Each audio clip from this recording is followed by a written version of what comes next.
It's Michelle Caruana from Play Cafe Academy and Profitable Play. And before I get into today's video, I first want to apologize because I think like 10 days ago, I posted a video talking about 10 packs of play passes versus monthly unlimited memberships. And I talked about the differences between them. And I talked about how a lot of indoor playground owners, especially recently, have been very afraid to sell both because they feel like creating too many offers around open play is just going to confuse their customers too much. And I kind of dispelled that misconception or that fear in that video. I talked about the right way and the wrong way to go about creating multiple open play offers and all that good stuff. So if you haven't watched that video, I'll link it in the description of this video, but go back and watch it because this is going to be part 2 of that video. But I wanted to apologize because when I posted that video, it was just over a week ago. I was like, oh, stay tuned for part 2 in a day or two. And then I took a week off.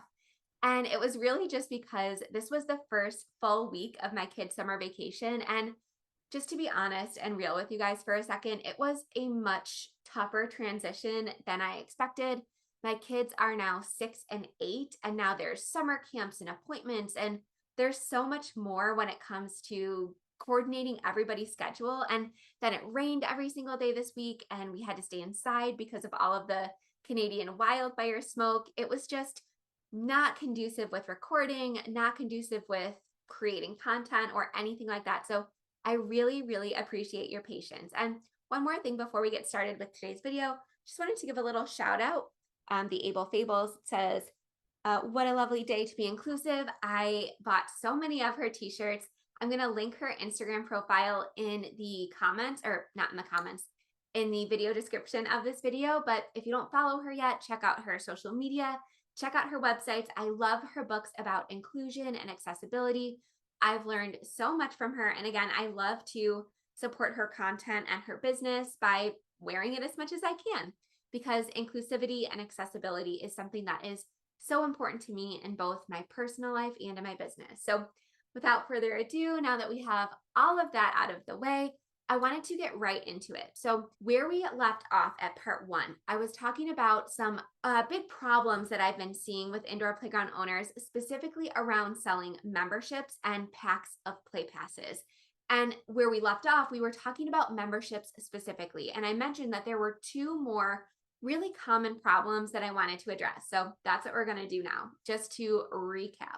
First issue that I've been seeing a lot lately, especially with regards to memberships, is underpricing your membership offer.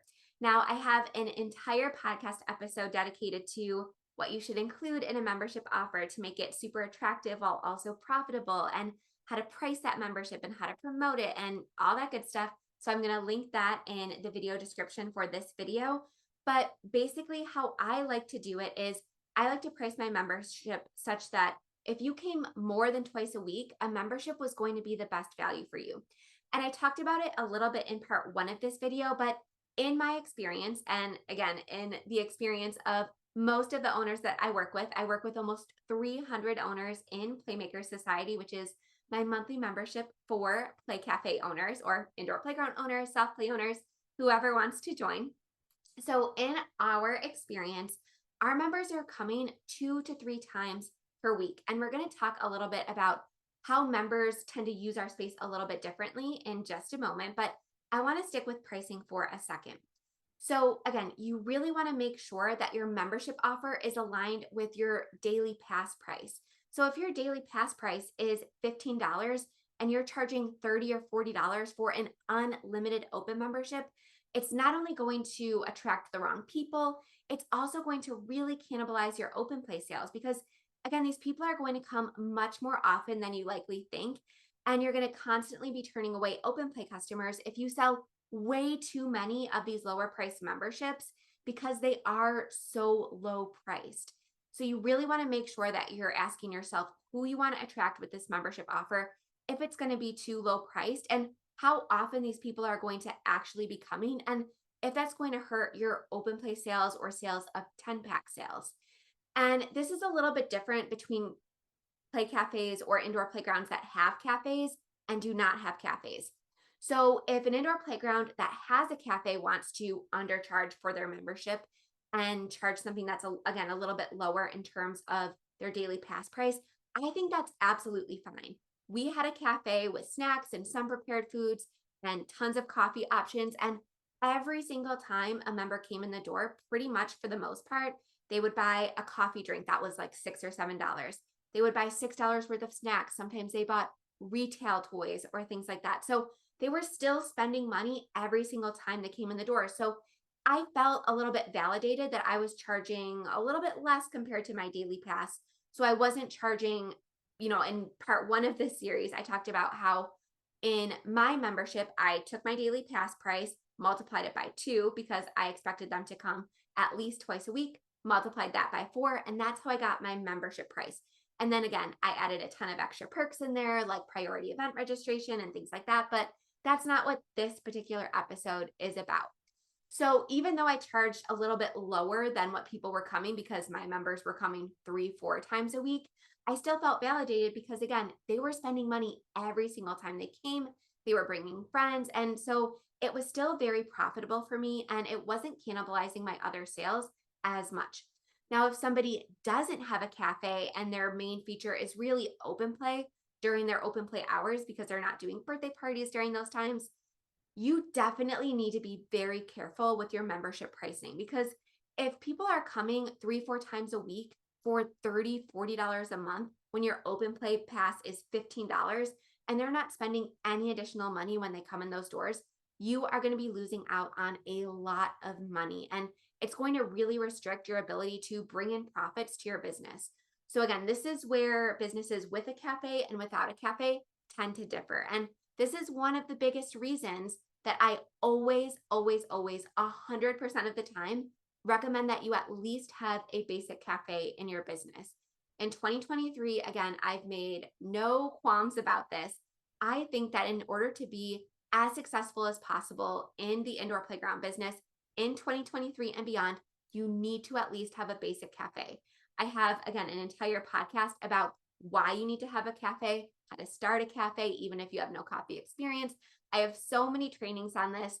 So go back if you're a little bit on the fence or intimidated by a cafe, by either the cost or the expertise involved, go listen to that podcast episode that I'm going to link in the video description because it's really not as scary or expensive as you think.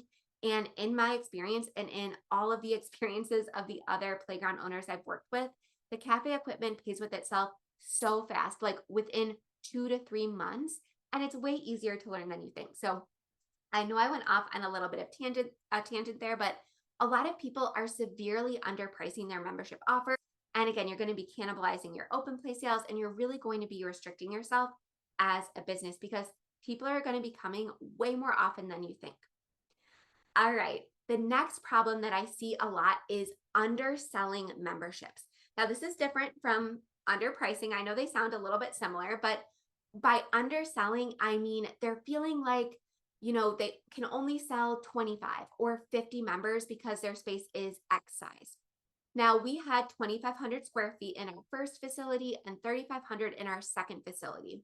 And I was a little bit nervous too to sell too many memberships because, again, I didn't want to cannibalize my open play sales. And I don't think I've ever said the word cannibalize so much in a single video or any time in my life in 15 minutes. So I apologize. I really hate that word, but it's really the only way that I can convey that concept. But I really did feel like it was going to detract from my open play sales if I sold too many memberships. So again, make sure your pricing is correct and also work your way up if you're a little bit nervous. I too thought that I could only sell 25 memberships at a time. However, I found that members use our space very differently from the traditional open play customer. So what I mean by that is they will learn our hours. So a lot of people think, well, our busiest times are always, Thursdays and Fridays from 10 to 12. And I thought the same thing. I thought, oh my gosh, what if all my members come at these busy times, plus all of these people wanting to visit for open play? But in my experience, that's almost never the case. Our members would typically learn our busy days, learn our busy hours. They immediately recognize that we were crazy busy during break weeks, and they would specifically avoid coming to our business during those days and times. they will specifically rework their schedule and even their kids' nap times and meal times sometimes to visit our space when it was a little bit quieter, when they knew they wouldn't have to wait, when they knew it wasn't as chaotic. So again, they're going to learn your business cycles and your hours and come at the opposite time. So I absolutely love this about my members. And again, it allowed us to increase our number of members from 25 when we first launched to 50 to 75. And then finally, we settled at 100 members at any given time at our first facility and 150 at our second facility. And once we reached 100 members or capacity, again, at that first location, it automatically became this sought after thing that, oh, every couple months we would email that 10 member spots were available. And because people knew that they were, there was a limited availability and that they sold out really quickly, people would automatically grab them. So we really didn't have to worry about churn that much because churn is natural, right? People move away, kids age out of our play area. So naturally, there will be some turnover with members. But again, once we reached capacity, it was so easy to fill any spots that opened up because people learned that this isn't available to them just anytime they want it. They have to jump when they're able to and when those spots open up. So again, members are going to learn your space differently.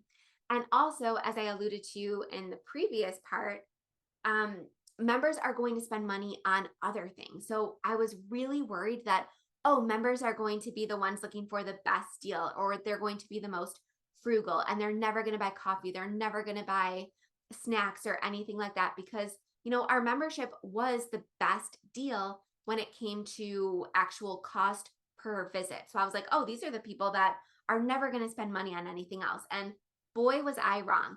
And a lot of it goes into psychology, right? If you're not walking in and swiping your card and spending your money right when you walk in, you kind of almost feel like you're there for free, right? Even though you're, yes, paying that monthly recurring charge, it's kind of out of sight, out of mind, right? So even my members that were a little bit more frugal, they were still feeling a little bit more free or a little bit more, able to buy that expensive coffee drink or purchase snacks or buy that toy that their child wanted on the way out. And something else that I wanted to mention is that so many of our members, like I would say almost 50% of our members actually weren't parents at all. They were grandparents, they were nannies, they were caregivers.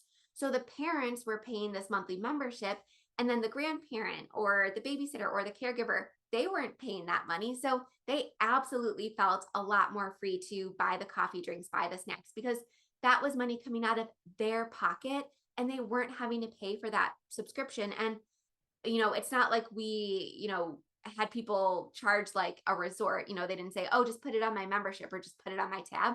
We let them pay a la carte for those items. So because a huge portion of our members were not actually the person who is paying that recurring fee, they spent so much money at our cafe. So that really helped us justify our pricing and justify the amount of memberships that we were selling. The other thing that I wanted to mention is that members definitely stay for much less time per visit than the average open play customer.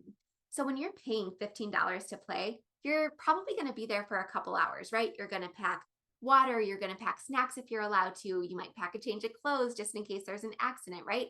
You're making an outing of it, especially if you have multiple kids and you're paying like $45 to $50 or even more depending on the facility. Whereas because members are not paying per visit, they might stop in for a half hour in between errands just to get some wiggles out, or they might just stop in for a cup of coffee and to do whatever craft we had out that day. So they typically would stay less than an hour each visit. So again, they weren't taking up a lot of space per visit. They were coming at our off time. So I was actually very surprised at how little having even 100 unlimited members affected our open play sales. And again, we were only 2,500 square feet at that first facility. So we could only have between 20 and 25 kids playing at any given time, depending on the ages and things like that, because we all know 20 babies take up a space a lot differently than 26-year-olds. So again, they are staying for much less time. So that is really something that I want you to keep in mind when you're thinking about how many memberships you should actually sell. And both with your membership price and the amount of memberships you sell, even though I have these rules and these formulas, it's okay to start low and work your way up. It's always better to start low, again, with both the price and number of memberships you're willing to sell, and work your way up as you get more comfortable, as you create more social proof around your offers, as you get more reviews and testimonials. So it's always better to increase your price to create this feeling like, oh, wow, people must really be liking this, or wow, this must really be doing well if they're increasing the price, or if they're increasing the amount available. Whereas if you all of a sudden take memberships away, or if you all of a sudden decrease the price, that definitely signals to customers that something is going wrong with your membership offer, and maybe it's not a super smart investment for them.